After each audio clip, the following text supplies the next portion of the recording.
It started as whispers, just small online murmurs that most people ignored. But over the past few weeks, those whispers have exploded into a storm of headlines, fan debates, and shocking revelations.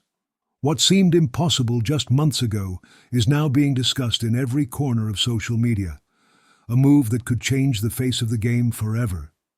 This isn't just another sports rumor. It's a story about loyalty, money, and power colliding in real time.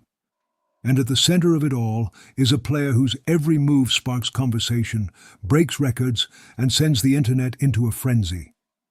But behind the highlight reels and sponsorship deals, there's a hidden tension that's been quietly building. And what's about to happen next could leave fans stunned. To understand how we got here, we have to rewind. Months ago, the tension between these two Texas political heavyweights was already simmering. Ken Paxton, the state's attorney general, was facing a wave of criticism and legal trouble of his own. Beto O'Rourke, never one to shy away from a fight, seized the opportunity to hammer Paxton publicly in speeches, interviews, and social media posts, painting him as corrupt and unfit for office. That criticism didn't just sting, it lit a fire under Paxton. In February, he struck back with a defamation lawsuit, accusing O'Rourke of spreading malicious and false statements that damaged his reputation. It wasn't just a political jab, this was a legal broadside aimed directly at silencing O'Rourke's most biting attacks. The lawsuit moved quickly, and by spring, a judge had stepped in with a temporary restraining order. This was clear. O'Rourke was barred from repeating specific claims until the case was resolved in court. For most politicians, that would have been the end of the public back and forth. But for Beto O'Rourke, it was just the beginning. Because despite that order, O'Rourke continued to take aim at Paxton in public appearances. Whether it was deliberate defiance or just Beto being Beto, those remarks would become the fuel for Paxton's next, far more aggressive move, the emergency motion for contempt of court. And this is where the story shifts from political theater to a potential legal showdown with real consequences. For Ken Paxton, the contempt motion wasn't some idle threat. It was a calculated escalation. In his emergency filing, Paxton didn't just accuse Beto O'Rourke of breaking the rules. He laid out a detailed list of what he says are violations, complete with dates, quotes, and video evidence of Beto's public statements. One clip shows O'Rourke at a campaign-style rally, doubling down on claims the court had explicitly barred him from making. Another comes from a podcast interview where he repeated the same allegations almost word for word. Paxton's team argues that this isn't a case of slipping up, it's willful defiance. And in legal terms, that's a dangerous position to be in. The motion makes it clear. Paxton isn't just seeking fines or a slap on the wrist. He's asking the court to use its full authority, which could mean holding O'Rourke in jail until he agrees to comply. While jail time for contempt in a civil case is rare, it's not unheard of, especially if the judge believes a defendant is openly undermining the court's authority. Paxton's allies see this as a show of strength, proof that he's willing to take on one of Texas's most famous Democrats head-on. But critics say it's a blatant attempt to weaponize the courts against a political rival. And with both sides digging in, the next hearing could be less about facts and more about which man the judge believes is abusing his power. If Paxton thought the contempt filing would rattle Beto O'Rourke into silence, he miscalculated. Within hours of the news breaking, O'Rourke's team went on offense. His spokesperson called the motion a desperate stunt, designed to intimidate critics and distract from Paxton's own legal troubles, including ongoing investigations into corruption and abuse of office. In public appearances, Beto leaned into his defiance. At a recent town hall, he didn't just avoid the restricted statements, he reframed his message, attacking Paxton's record without crossing the exact legal line set by the court.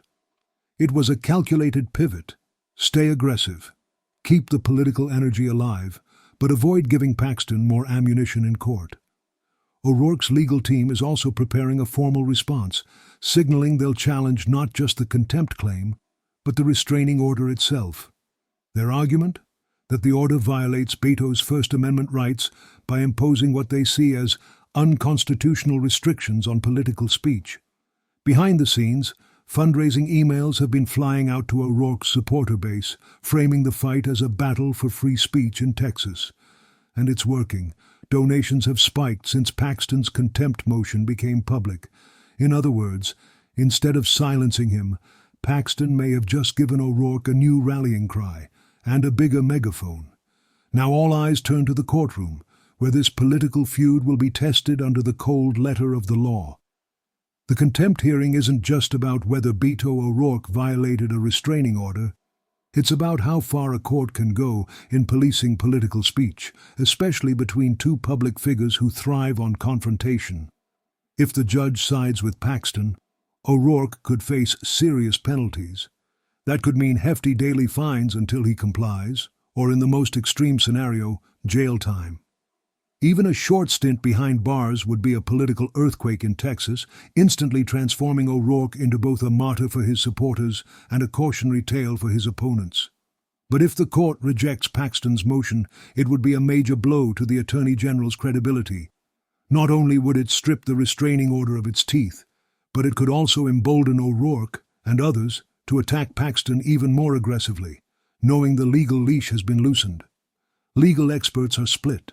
Some say the evidence Paxton presented is strong enough to prove deliberate defiance. Others argue the order was overly broad to begin with and will crumble under constitutional scrutiny. Either way, the judge's decision will set a precedent, not just for these two men, but for every political figure in Texas who wants to test the limits of what they can say about an opponent. And here's the twist. Both men are already preparing for the political spin, no matter which way the gavel falls. Beneath the legal filings and courtroom drama lies a deeper political chess match. Ken Paxton isn't just any attorney general. He's a polarizing figure who has built his career on aggressive, high-profile battles with Democrats. Taking on Beto O'Rourke, one of Texas's most recognizable progressive leaders, fits neatly into his brand. Every headline about Paxton versus Beto fires up his conservative base, reinforces his tough-on-opponent's image, and distracts from his own legal baggage. For O'Rourke, the calculus is just as clear. He knows that standing up to Paxton plays well with his supporters, especially when he can frame the fight as resisting political persecution. Every court date becomes a rallying moment, every interview an opportunity to cast Paxton as an abuse-of-power politician trying to muzzle dissent. The timing of this clash also matters. Both men are navigating the early positioning for Texas's next big election cycle, where visibility and momentum are as valuable as campaign cash. By keeping their feud in the headlines, they're effectively dominating the state's political conversation, leaving little oxygen for other contenders. And let's be honest, for both men, this is as much about winning in the court of public opinion as it is about winning in an actual court of law. The legal outcome will matter, sure, but the political narratives they craft around it could have an even longer shelf life. In short, while the contempt hearing might decide who technically violated a court order, the larger war is about control of the Texas political stage, and neither man is ready to step out of the spotlight. The moment Paxton's contempt filing hit the docket, the media floodgates burst open. Local news outlets were quick to dissect the court documents, national political shows invited legal analysts to weigh in, and social media turned into a digital battlefield. Hashtags like Nitty Free Beto and Diddy Paxton Power Play started trending within hours, each one amplifying the partisan divide. On the right, conservative commentators painted O'Rourke as reckless and arrogant, insisting that he brought the legal trouble on himself by thinking he was above the law. They argue that if he can't respect a court order, he has no business asking voters to trust him with public office. On the left, progressive voices rallied around O'Rourke, framing Paxton's move as a blatant attempt to weaponize the courts for political revenge. Civil liberties groups jumped in too, warning that allowing a restraining order to silence a political opponent could set a dangerous precedent for free speech across the country. Meanwhile, independent voters, the ones both men need to sway, seem more divided than persuaded. Some see the fight as just another example of Texas politics devolving into personal vendettas. Others admit the legal drama has made them pay more attention to both men, even if they're still undecided about which side they trust. The takeaway? This battle isn't just playing out in a courtroom. It's unfolding in living rooms, on Twitter feeds, and at dinner tables across Texas.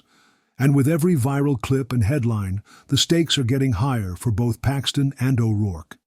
The next key moment will come when the judge rules on Paxton's contempt motion, a decision that could drop in days or stretch into weeks, depending on how much evidence the court decides to consider.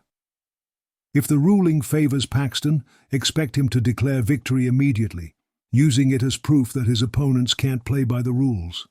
He'll likely call for stricter enforcement of court orders and lean on the ruling to boost his political capital ahead of election season. If the judge sides with O'Rourke, the tables turn instantly. Paxton's credibility takes a hit, the restraining order loses its bite, and O'Rourke will waste no time framing himself as the underdog who beat back a politically motivated attack. That narrative could energize his supporters and potentially attract new voters who see him as a fighter willing to push back against overreach. But here's the wild card.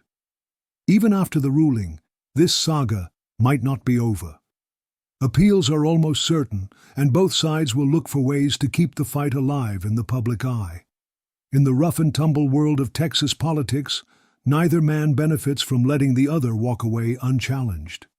So while the legal process may have a timeline, the political battle has no end date. This is shaping up to be one of those long-running rivalries that defines a chapter in Texas history, and no matter which way the gavel falls, the next round is already loading. Zooming out, this clash between Ken Paxton and Beto O'Rourke isn't just about one court order or one political feud. It's a snapshot of where Texas politics is headed. The state has become a high-stakes battleground where legal maneuvers, media strategy, and public opinion are all intertwined.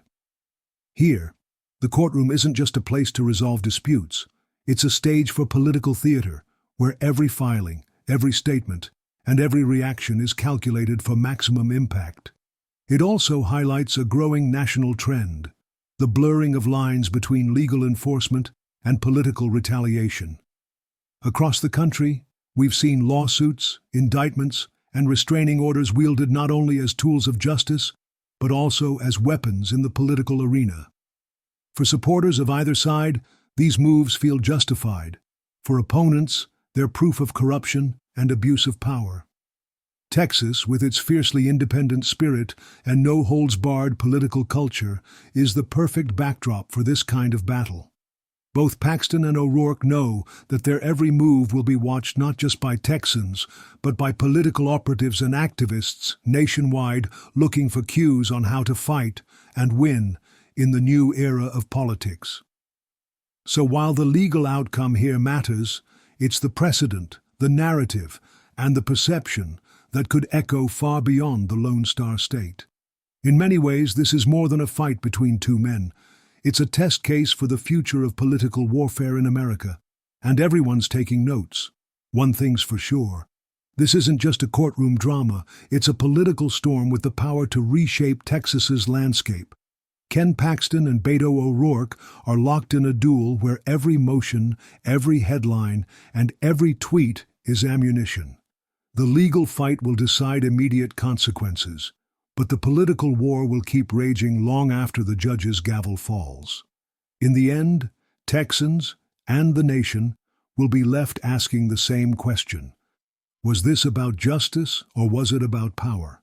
And as history has shown, in politics, those two answers are rarely the same.